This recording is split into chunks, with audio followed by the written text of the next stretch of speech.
So guys, gusto ko lang i-share sa inyo na ngayon lang ako medyo nagka-energy ng konti. Kasi grabe yung biyahe. Sobrang nakakapagod. Tapos expected ko na 32 hours travel. Siguro feeling ko naging 35. Tapos kasi nagkaroon ng parang, ayaw ko ano ba tawag dito. Basta nagkaroon ng sunog sa along the way. Dito na sa area ng Pampanga. Parang, ano ba yung nangyari? Parang fire, something, ganun. Na, yung mga damo na nasunog, ganun. So, ang laking area ng, hindi naman totally sobrang laki, pero parang, nakita ko, nasa bus ako nun eh. Nakita ko, pero parang siyang selected na ano, kasi, daanan, di ba siya? Tapos, may parang damuhan dito sa side na to, tapos dito sa side na to. Tapos, doon sa loob ng bakod, ano siya guys, sunog siya. So, alam niyo yung nangyari dun sa ibang bansa na, ewan ko ano kasi tawag doon, nakakabobo naman. Na-traffic ako ng sobra. At, ang estimate ko mga 35 to 36 hours yung naging travel ko pa uwi. So, pagod-pagod talaga. Dapat nga pagod pa ako, simula pa lang na nasa Salvation ako kasi pinag-off ko yung kasama namin sa bahay. Buti na lang kamo, expect ko kasi babiyahe ako ng 17. Nabalik ko na sa bahay namin yung kasama namin. Kaso, biglang nalaman ko, buti na lang bumili ako sa tindahan. Before 17, mga 16 ng hapon, ganon. Bumili ako sa tindahan. Tapos nalaman ko kay Ma'am Kababa na wala pala siyang biyahe. Actually, sinabi na yon ng anak ko, galing kay Lola. Sinabi na daw ni Lola, walang biyahe, ganon. So, may biyahe kasi ang Star Horse ng araw na yan. So, kung walang biyahe yung mga baryo-baryo, bakit may biyahe ang Star Horse kung yung passenger nila hindi makakabiyahe going to Masbate Port? So, parang duda-duda pa ako na baka may biyahe nga, ganun. Tapos nung nagpunta ako, nagpunta ako sa tindahan, na yun, sunod-sunod na yung info, nagsimula din kay Lola, sa tindahan, tapos sa random na tao na, wala daw pong biyahe ang Asel, ganyan. So, paano ako, nag-extend yung araw ko doon sa Salvacion. So, dapat talaga pagoda ako kasi, babiyahe dapat ako na doon pa lang uuwi or babalik sa bahay yung kasama namin. Pero, napabalik ko siya. So, nagkaroon ako ng extension na mag-rest muna. Kasi hindi na rin talaga ako kumikilo sa gawaing bahay doon sa probinsya nang ako gumagawa. Kasi, yun nga, nakauwi na nga yung kasama namin sa bahay. Tapos, siya na yung gumagalaw. Siya na yung nag-aasikaso lahat. Ako, chill-chill na lang ako. Talagang sinusulit ko ng magpahinga nung araw na yon. Tapos ngayon, so yun, pagod, di ba? Ang haba na ng expiration ko. So, gusto ko lang i-share guys na itong uwi ko, sobrang peaceful ko, sobrang peaceful ng uwi ko doon kahit wala akong pera na budget para, alam mo yun, i-treat mo man lang yung mga family mo, gano'n. Kasi yun naman talaga lagi. Ano ba bang i-expect ng mga tao? Wala talaga akong panlibre, guys. Kahit na, kasi imagine mo ako, magkakaroon man ako ng extra pera, magkakaroon ako ng pera, para yun sa mga pangangailangan ng mga anak ko.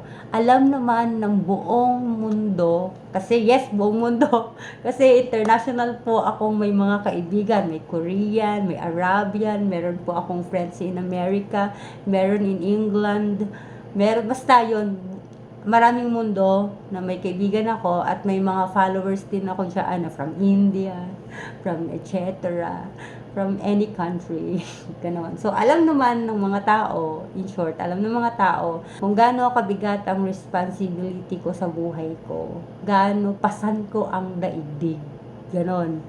Ano ba yan, nagre-reflect yung phone? Hindi naman ako pwedeng magtanggal ng salamin, guys, kasi taas ng grado neto.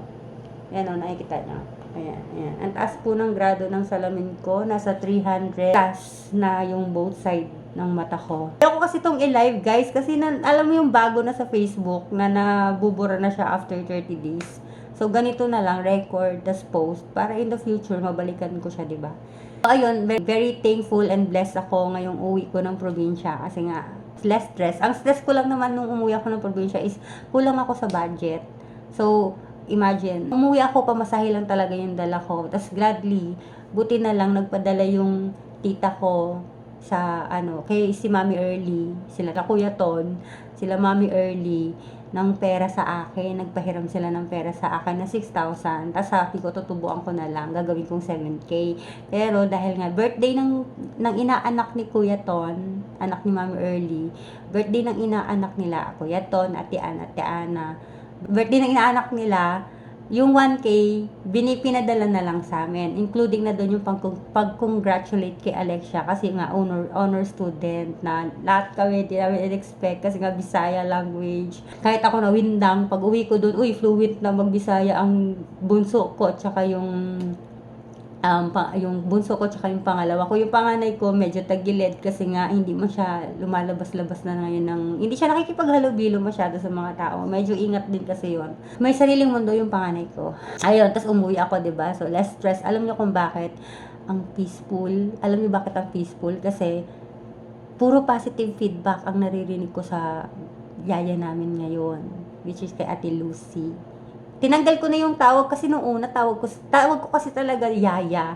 Bakit? Nagsiset kasi ako ng boundaries dahil nga ilang beses na kaming ginagago ng mga dati naming yaya. Tinatarantado talaga kami ng mga dati naming yaya. Hindi ko gine-generalize pero marami sa kanila ginago talaga ako. Although yung panganay ko ngayon, wala na rin tiwala talaga. Sabi nga niya, anak, yan, okay na, blessed na tayo, ganyan. Mami, don't trust pa kasi alam mo naman yung mga past experience nga namin daw sa yaya, lagi daw akong nagtitiwalang mabilis. Sinasabi ko okay na, ang ending hindi naman pala. Tapos, di ba, pinagmamalaki ko pa sa Facebook, guys. Nag-ending, hindi naman pala. So, alam mo yung anak ko rin nag-a-advise sa akin na, mami, huwag ka muna magtiwala agad. Pero ako kasi ramdam ko. Kasi alam mo, nararamdaman ko okay talaga eh. Yung anak ko lang nasira yung trust niya talaga. Sa ngayon, nakikiramdam pa lang siya. Ayaw niyang magsabi agad na genuine yung or mahal sila ng yaya nila kasi nga nagka trust issues siya. So, ayun, blessed ako doon. Wala akong stress sobra. Alam mo yon, before pa akong umuwi, simula nagpalit kami ng yaya. Before pa akong umuwi, peaceful na ako. Wala na akong nababalita ang any negative. Yun lang, yung kakulitan lang talaga ng mga anak ko minsan, ganun. Wala na akong naririnig na any negative. Tapos, yung paghingi-hingi lagi sa akin ng kwarta, hindi na lagi. Pag essential na lang talagang kailangan, ganun. Tapos, ang gaan-gaan na rin ng, alam mo yun, kaya ang bilis kong magbigay without question na, wala na silang ganito, ganyan. Hindi ako nagko-question kasi bakit? Reasonable yung pagkaubos ng stocks namin sa sa probinsya. Reasonable. Nasa tamang petsa yung pagkaubos Ang tagal kong namuhay mag-isa, ang tagal kong bumabudget ditong mag-isa. Alam ko dapat ang labas ng mga stocks.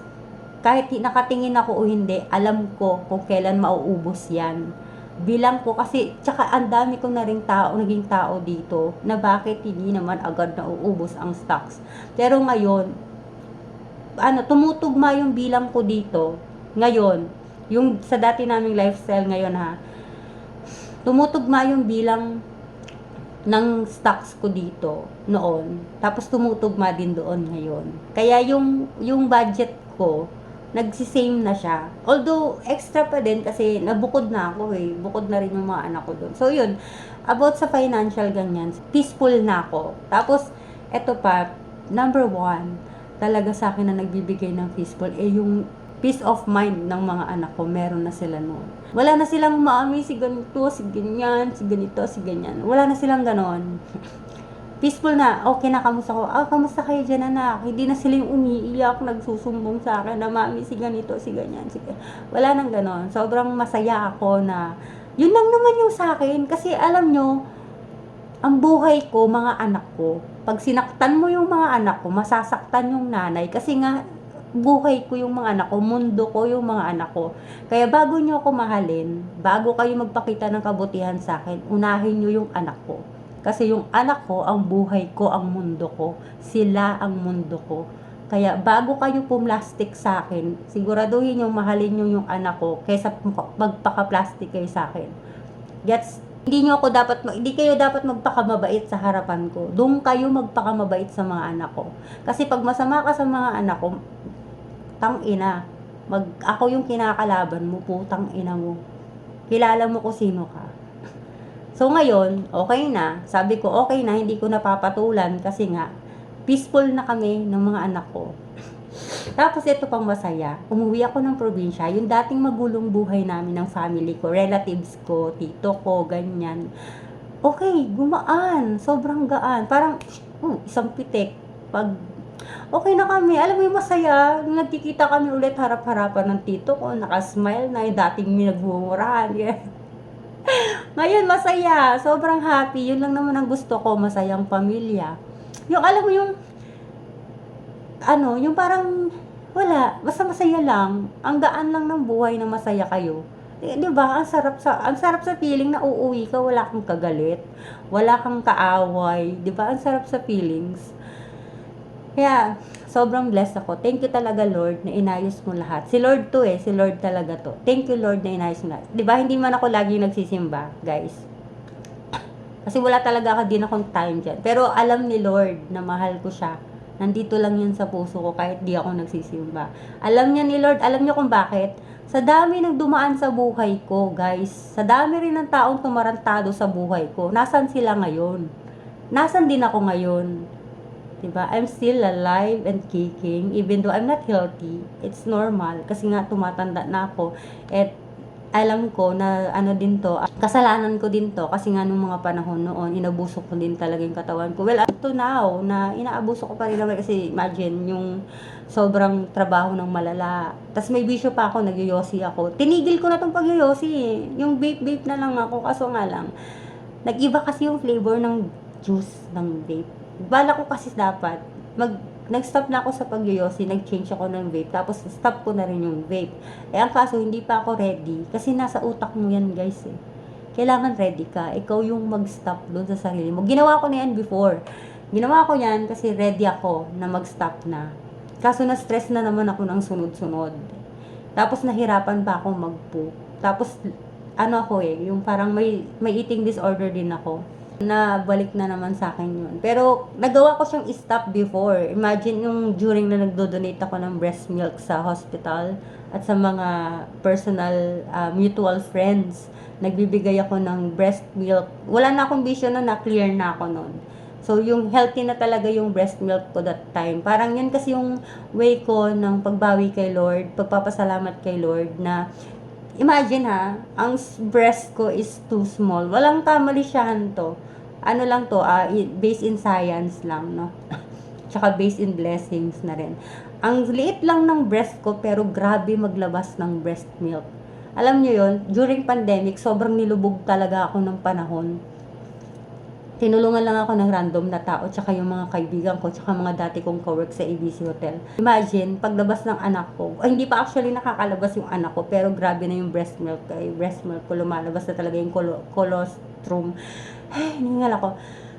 Tapos yun, bumawi naman ako sa pamamagitan ng pagbibigay sa akin ng blessings ni Lord. Shinare ko yun sa mga nasa NICU babies. Shinare ko yung breast milk ko sa mga nangangailangan ng gatas. Doon sa mga babies, sa mga sanggol na nasa NICU hospitals, nagpapadala ako ng breast milk doon. Nakita nyo naman yon na marami akong pinopost na gatas ko, gano'ng kadami yung stocks. Nandyan yan lahat sa Facebook, dito sa Facebook. Andyan yan lahat. Kita nyo yon. Pero hindi ko na sinishare kasi pag nagbibigay kasi ako ng tulong, hindi ko na yan siya pinopost. So, yun lang yung sa akin. Wala akong proof doon, hindi ko binibidyo, hindi ko nire-record. Pagka nagbibigay ako lagi nagsishare ako ng blessing sa ibang tao, hindi ko na siya para i-record pa. Ganun. Pero gusto ko sana, kasi para ma-motivate din, sana maging.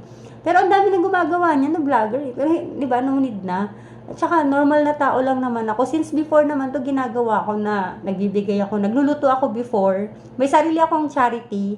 Nagluluto ako before, tuwing day off ko, pinamamahagi ko yan sa mga namamalimos dati. Tapos, meron pang, bibili pa ako ng isang malaking plastic, puro tinapay, tsaka maraming mineral water. Meron pa nga security guard, binigyan ko. O, nanghingi na rin siya, no? Sabi niya, wala bang lason to? Imagine mo, yung mga namamalimos nga, hindi ako ginudge. Tapos yung guard, ginudge ako, may lason daw yung pinamimigay ko. Sana kuya, hindi ka na lang humingi, di ba? Maldita yan.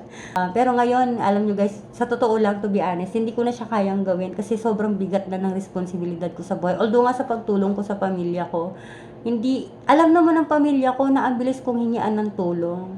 Pero kaso nga lang, naiintindihan din naman siguro nila na ang bigat ng responsibilidad ko, hindi ko na rin talaga kayang mag-share ng tulong. Kasi kung mayroon man ako, may pera man ako, para yun sa mga anak ko at para sa akin din. Kailangan ko din kasi yun, guys. Hindi naman pwedeng maubusan na ako. Para hindi naman pwedeng umabot ako sa point na hindi ko na rin bibigyan yung sarili ko, re-rewardan kasi mahabang panahon bago ako makaipon ng extra. Ito yung pera ko para sa responsibilities ko. Ito ang extra para naman sa sarili ko yun. Yung kasama na dun yung sa mga anak ko, responsibilities ko sa mga anak ko, ng needs nila. Ito naman yung extra ko para sa needs ng mga bata, needs ng basta ganun.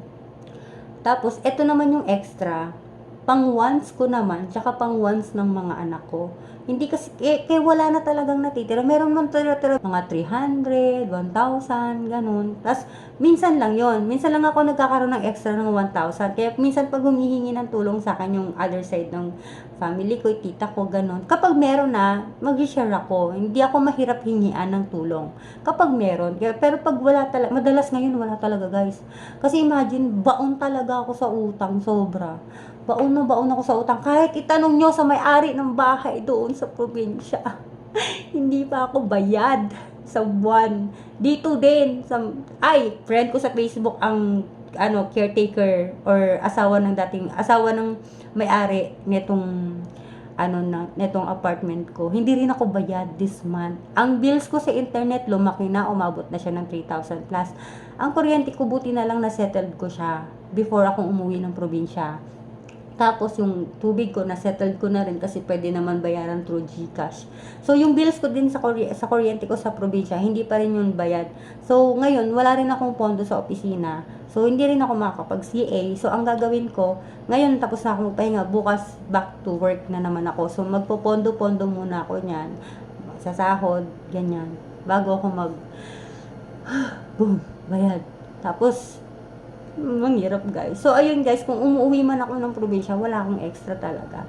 Kahit nandito ako, wala talaga. Kasi ngayon sobrang nakaset na kasi ang plano na magpapagawa na ako ng, oh my god, hindi ko to pwedeng i-reveal guys kasi ang tawag nila, ang evil eyes. So yun, hanggang doon na lang muna. Hindi ko siya pwedeng i-reveal. So basta yun, may pinag-iipunan po ako, may goals po ako na kailangan ko siyang tuparin kasi it's about time na talaga na kailangan ako naman ang mag-asikaso sa mga anak ko. Yun. Kailangan kong mag-stop muna working on fields. Kailangan kong ako yung nasa tabi muna ng mga anak ko kasi ang milestone ng mga anak ko, guys, hirap na hirap ako. Gusto kong yung milestone ng mga anak ko, mga bata pa. Kailangan ako yung nakakasaksi noon in person. So, may goals talaga ako na kailangan kong tuparin, pag-ipunan ng mabuti, para ako na yung mag-asikaso sa mga anak ko, ako na yung makakasaksi sa mga milestone nila, ganun. Habang bata pa, guys, unawain nyo ako kasi I'm a single mom.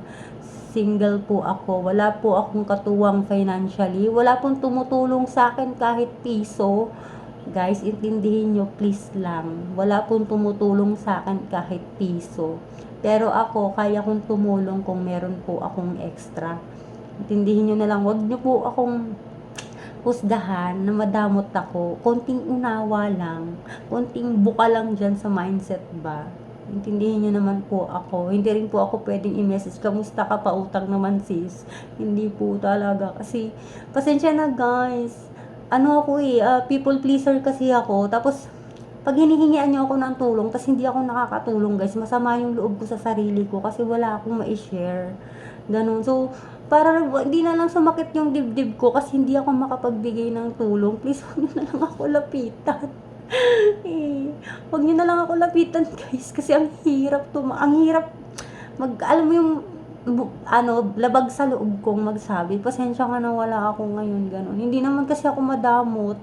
Pero wala lang talaga. Sobrang bigat ng responsibilidad ko sa buhay. Lalo na ngayon, baon ako sa utang. So, yun lang. Kailangan ko i-secure din, kahit ba maubos ko, yung mga utang ko na to, no? Maubos ko, nakikita nyo akong pa-chill-chill na lang doon. Halimbawa, basta may plano talaga ako na na kailangan focus talaga ako. Ayoko mo mag 1D millionaire. Pero ma-essential naman din naman kasi yung pag-uwi ko. Essential naman yun. Importante naman din yung pag-uwi ko kasi milestone ng anak ko yun na kailangan ako yung kasama. Eto lang si Bunso kasi saling kit-kit pa siya eh. So, expected ko na uuwi na naman ako ng graduation. Kasi, this year, yung Bunso ko, regular class na siya. Yan. Regular class na siya. So, expected ko niyan, next year, uuwi na naman ako kasi nga, mag-moving up. So, regular student na siya, original na yung graduation niya. So, yun. Uuwi na naman ako ng graduation. Pero, uuwi pa rin naman ako kahit hindi, before graduation. May plano pa rin naman akong umuwi. Yun. So, yun lang guys. I'm so blessed. Wala akong problema pag uwi. I'm happy, I'm peaceful. My family now, we're in peace with my family, my relatives, my uncle, my lola. My lola's very happy to see me. So, ayun nga. Ay, oo nga pala. Yung lola ko, humihingi ng pasalubong na na imari. Alam mo yung lola ko, hindi na nangihingi sa akin ng pera yan eh. Hindi na katulad before. Ang hiling na lang ng lola ko, yung imari na pabangonyas galing sa Avon, tsaka yung Anlin. Yun na lang yung hinihiling ng lola ko. Which is, mabukal sa puso ko kasi essential siya. Tas minsan lang naman humiling yung lola ko sa akin. So, go na. So, baka, kasi kung hindi naman kasi ako, plano kasi, kung hindi ako matutuloy next month, kasi for sure, hindi rin talaga ako papayagan guys ng management namin. Kasi nga, kakaalis ko lang. Tapos, siyempre, absence ako ng matagal. Sandamakmak na naman yung trabaho niyan. So, yan. Work. Tapos, ang mangyayari, ang dami pang gastos niyan. Kasi nga, bibili ako ng mga school supplies ng 3 kong anak. Yes, 3 na yung regular student ko. Yan, grade 8, grade 4, tsaka daycare. So, 3 na po yan, bibilang ko ng school supplies. Ilan po yung uniform ang bibilin ko dyan? Kasi this year po, last year, kulang-kulang po sila sa gamit kasi po, hindi alam nung marami. Nagpadala po ako ng pera pero kulang po hindi po tama yung napamili sa kanila. Kaya this time, very responsible naman ang aming kasama sa bahay. For sure, ako na kasi mamimili ng school supplies dito, ipapa-GNT ko na lang. Ganun ang mangyayari guys kapag hindi ako natuloy na umuwi. So, ako mamimili para assured lang na complete sila sa school supplies doon. Cash na lang ang ipapadala ko sa kanila doon para sila na ang bumili ng uniform nila since hindi naman nabibili ang uniform nila dito. So, ang sagot ko na lang dito sa kanila, sa mga anak ko, school supplies, medyas, sapatos, sapatos, pang school, black shoes, tsaka yung rubber shoes, pang PE nila. So, sila na yung may sagot. Sila na yung bibili doon ng ng PE uniforms, ganon. Sila na. Ayun. Tapos ano pa ba? Siguro extra, kasama sa package siguro yung extra stocks nila doon. Yun, ganun. Tsaka yung mga snacks, ganun. Ganun. Yun yung goal ko for next month. Tsaka makabayad na rin sa mga bills ko, tsaka unpaid nga na rents doon tsaka dito. Kasi ang payments ko kasi dito lagi every month is first week of the month. So talagang hikahos ako ngayon. Sobrang kasi umuwi nga ako dahil essential, 'di ba? Biglaan ko lang din na nalaman na yun, may honor yung anak ko. Pero next time paghahandaan ko na. Kasi nakita ko na yung mindset ng anak ko. Kaya pala nilang umachieve. May maano pala sila mapag-collect ng milestone din. So yun. Achiever pala yung mga anak ko. So kailangan kong paghanda. Actually dito pala matalino naman sila eh. Marami lang talaga silang kakompetensya kasi advance nga dito, 'di ba? As ang daming estudyante, ang daming kompetensya. So yun. Kahit na maganda yung grades nila dito, hirap pa rin silang kumuha ng honor. Pero hindi naman big deal yun sa akin as long as nag-moving up sila. Yun naman yung importante sa isang hinahabol ko dyan, yung graduation, yung makapagtapos talaga sila ng pag-aaral. Yun lang naman yung sa para makakuha sila ng magandang trabaho in the future. Para masettle sila kasi education is our treasure. Yun. Hindi ko na nga nakuha sa sarili ko eh. Bibigay ko na lang sa mga anak ko, yun na yung kayamanan na mabibigay ko. Pag-aaral, diploma, ano, titulo. Yun. Yun lang guys. Yun lang. Sobrang wala lang. Gusto ko lang i-share. Thank you Lord. Thank you talaga Lord. Sobrang happy ko nung umuwi ako. Na-stress lang ako doon sa pagpa-uwi ko kasi sinukahan yung bag ko. Alam mo yung peaceful na sana eh. Yung naubusan ako ng bed pero nagawa ng paraan ni Lord. Tinulungan ako ng mga seaman crew na ilagay doon sa loob ng room. Para kahit pa paano, kahit nasa lapag lang ako, naka-aircon ako, hindi ako hingal na. Tsaka guys, walang hangin-hangin nung travel na yun hindi mahangin. Siguro, masaya ako, sobrang happy. Sana tuloy-tuloy yung ganito na saya lang, walang kaaway, peaceful lahat. Eh, kabisado na rin naman ng family ko yung ugali ko Talagang pag alam kong ganito talaga. Yung may boundaries ako sana yon sana maintindihan ng family ko. May boundaries ako, wag nyong tibagin kasi matagal na akong nag-set ng boundaries. Yun lang naman yun sa akin. May boundaries akong ganyan. May safe zone kami ng mga anak ko. Yun lang naman. Kahit mga ibang tao dyan sa lugar na yan. Kahit dito alam ng mga tao, may pader ako dyan. Wag mong gigibain or wag mong papasukin. Sa safe namin na mag-iina, mindset na peace of mind namin para sa mga anak ko, tsaka safety, ganun. Meron akong binild na ganun. So, wala talaga kahit sino dito pwedeng makialam sa buhay namin. Ganun ako. Alam naman ng family ko yan siguro kasi before nagkagulo nga, 'di ba? Sinabi ko naman na about sa ayaw ko, sa gusto ko, ganun.